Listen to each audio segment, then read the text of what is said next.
एक कहानी जो कि सुआला गांव के एक लड़के ने मुझसे शेयर की थी। वो किसी जगह को लेके कुछ बताना चाहता था। पहाड़ों पर अक्सर कई घुमावदार रास्ते आते हैं, कुछ तो बहुत ही तेजी के साथ मुड़ते हैं। ऐसे में उन रास्तों पर हादसे होने के चांसेस बहुत ज्यादा बढ़ जाते हैं।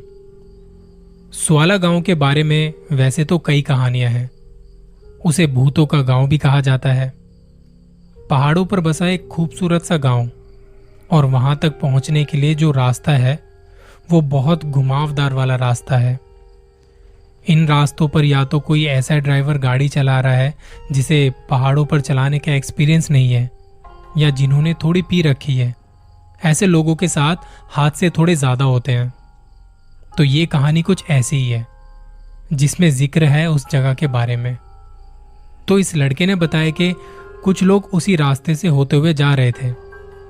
आखिरी बार वो सुआला के पास किसी ढाबे पर रुके थे। एक छोटा सा ढाबा था जहां ऑर्डर भी वो ढाबे वाले सबके पास जाके ले रहे थे। कुछ ऐसी बातें चल रही थी कि खाने में क्या क्या है, कौन क्या खाना पसंद करेगा, वगैरह वगैरह। इतने में क्या देखते हैं कि एक हरियाणा नंबर की एक जीप तेजी से आ रही है। उसमें तेज आवाज में गाने बजाए हुए थे और ढाबे से होकर तेजी से स्पीड में वो आगे बढ़ जाती है। उस जीप में सारे लड़के ही लड़के थे। 2-3 लड़के तो खिड़की से बाहर निकल के चिल्ला भी रहे थे और उनके हाथों में बोतलें वगैरह भी थे। मतलब देख के ही लग रहा था कि गाड़ी के अंदर पीने वीने का भी प्रोग्राम चल रहा है। हम सब यहाँ ढाबे पर बैठ के खा पी रहे थे और सब देख रहे थे। मौसम अच्छा खासा था, बहुत शांति थी। पहाड़ों का एम्बियंस साउंड हम फील कर रहे थे। इसी बीच ढाबे वाले ने एक बात बोली जो थोड़ी अजीब थी, पर समझ में काफी देर बाद आई। वो बोलता है, गए ये लोग। हम खाते खाते रुक से जाते हैं कि क्या मतलब गए ये लोग। तो ढाबे वाले ने बताया कि आगे एक रास्ता है, वो आगे उस मोड़ पर पकड़ लेगी इन्हें। पहले तो लगा कि पुलिस की बात हो रही है कि वो पकड़ लेगी इन्हें। तो हमने खाते खाते कहा कि आगे पुलिस खड़ी है। तो ढाबे वाला कहता कि नहीं, पुलिस नहीं पकड़ेगी, वो पकड़ लेगी। अब ये वो कौन है? इसका जब ढाबे वाले ने खुलासा किया तो जितने लोग वहां बैठ के खा रहे थे उनके रोंगटे खड़े हो गए। ये बात उसी रास्ते की है। वो ना एक काफी घुमावदार वाला रास्ता है, उल्टे हाथ की तरफ, जिसके सामने और सीधे हाथ की तरफ बस खाई है। तो जब आप रात को उस रास्ते से होकर जा रहे हो तो वहां एक औरत दिखाई देती है जो गाड़ी रोकने के लिए हाथ दिखाती है। और उस औरत की प्रेजेंस वहां ऐसी होती है कि आप देख के ही समझ जाते हो कि मुझे इसके लिए गाड़ी नहीं रोकनी चाहिए। तो अब ऐसे में क्या होता है कि गाड़ी की स्पीड और तेज कर देते हैं। आपको लगता है कि सामने सीधा रास्ता है, सीधी सड़क है। आप एक्सीलेटर पे पैर रखते हो तो गाड़ी तेजी से भागती है और फिर अचानक आपको दिखाई देता है कि सामने सड़क तो है ही नहीं, हमें तो उल्टे हाथ की तरफ मुड़ना था। लेकिन स्पीड इतनी तेज होती है कि आपकी गाड़ी पूरी स्पीड से नीचे खाई में जाती है। हम लोग खाते खाते उस ढाबे वाले से पूछते हैं, कौन है वो औरत और ऐसा क्यों करती है वो? तब वो बताता है कि कई साल पहले इस औरत की फैमिली स्कूटर पर थी, इसी रास्ते से होते हुए कहीं जा रहे होंगे कि इतने में एक गाड़ी जिसमें कुछ लड़के थे जिन्होंने शराब पी रखी थी तेजी से मोड़ पर आए और इनसे वो स्कूटर टकरा गया। वो लड़के तो बच गए, लेकिन ये औरत और इसकी फैमिली वहीं पे खत्म हो गए। बस तभी से ये औरत लोगों को वहां खड़ी मिलती है, दिखाई देती है। अगर आप सही से गाड़ी चला रहे हो, नॉर्मल स्पीड में हो, ना आपने कोई नशा वगैरह किया है, तो वो आपको कुछ नहीं करेगी, शायद आपको दिखाई भी ना दे। लेकिन अगर आप गाड़ी गलत तरीके से चला रहे हो या नशे में हो, गाड़ी में किसी ने शराब पी रखी है, तब ये आपको दिखाई देगी। और जब ये आपको हाथ का इशारा कर रही होगी उस वक्त आपको एकदम सीधी सड़क दिखाई देगी, जबकि उस जगह पर सीधी सड़क तो है ही नहीं। और जैसे ही आप उस सीधी सड़क पर जाएंगे वो सड़क गायब हो जाएगी। कुछ लोग जो यहाँ आते जाते रहते हैं उन्हें अच्छे से पता है यहाँ के बारे में। उन्हें आज तक कुछ नहीं हुआ, उनकी जान बच जाती है। हालांकि वो नशे में गाड़ी चलाते भी नहीं, पूरे तरीके से नॉर्मल स्पीड में चलाते हैं। तो वो ढाबे वाले ने जब कहा था ना कि वो पकड़ लेगी, उसने सही कहा था। उसने उन लड़कों को पकड़ लिया था। सुआला गांव के बारे में आपको इंटरनेट पर और यूट्यूब पर और भी कुछ कहानियां मिल जाएंगी। इस कहानी का जिक्र कहीं नहीं है। अब आते हैं अपनी दूसरी कहानी पर। मेरे किसी रिश्तेदार के हालात एकदम से बदल गए।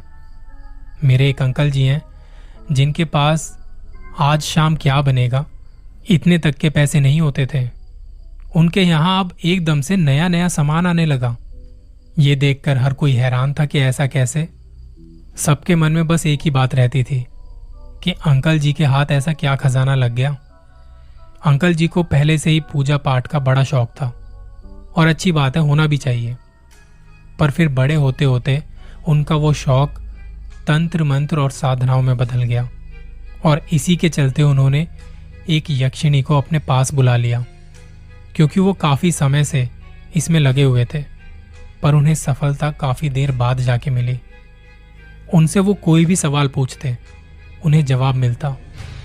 शुरू शुरू में तो अंकल जी ने उनसे अगले दिन आने वाले सट्टे और लॉटरी के बारे में पूछना स्टार्ट किया।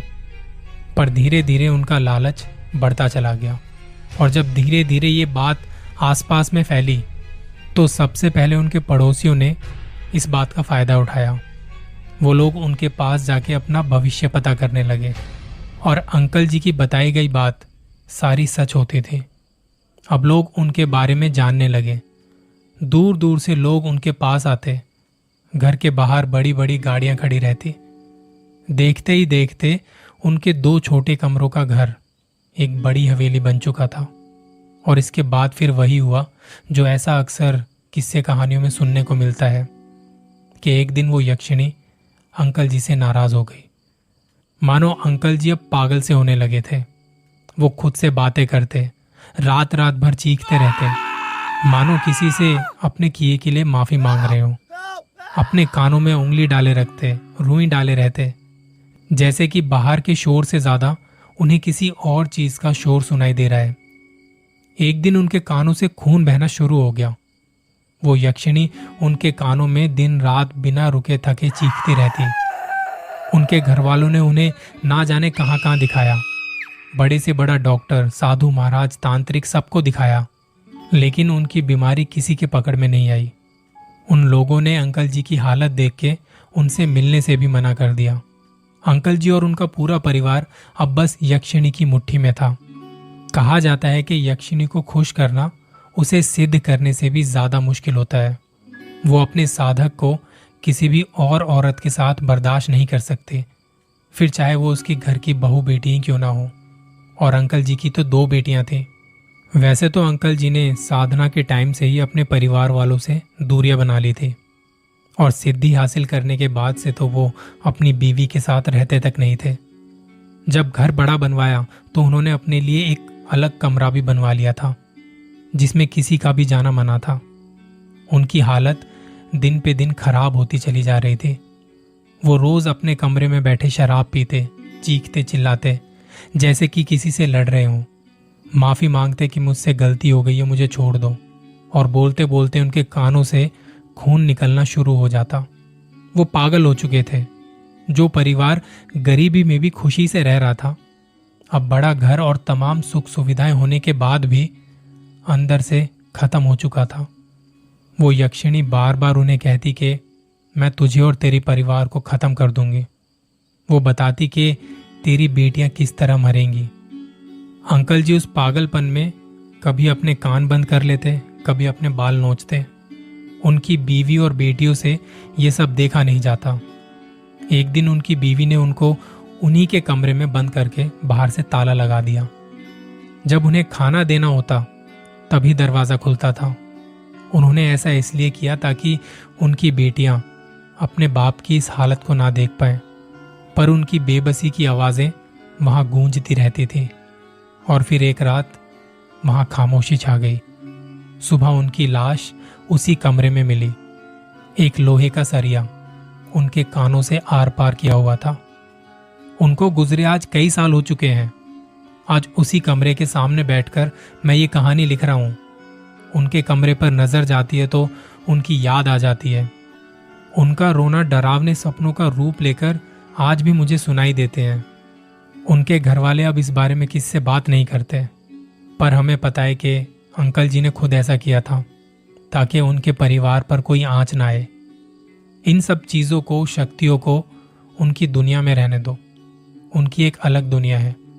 अगर आप उसमें खलल डालोगे तो वो आपको नहीं छोड़ेंगे। जिस तरह आप चाहते हो कि आपको इज्जत, सम्मान मिले, उनकी भी रिस्पेक्ट करो। इस कहानी का रियलिटी से कोई संबंध नहीं है। बस मैं कुछ रिसर्च कर रहा था, तभी मैंने इसके बारे में पढ़ा, तो मुझे लगा कि अपनी तरह से एक कहानी बना के आपसे शेयर करनी चाहिए। भूल के भी ऐसी गलती मत करना। जो मैंने इस कहानी में बताया है बिल्कुल सब कुछ काल्पनिक है। और हाँ, अपना ख्याल रखिए।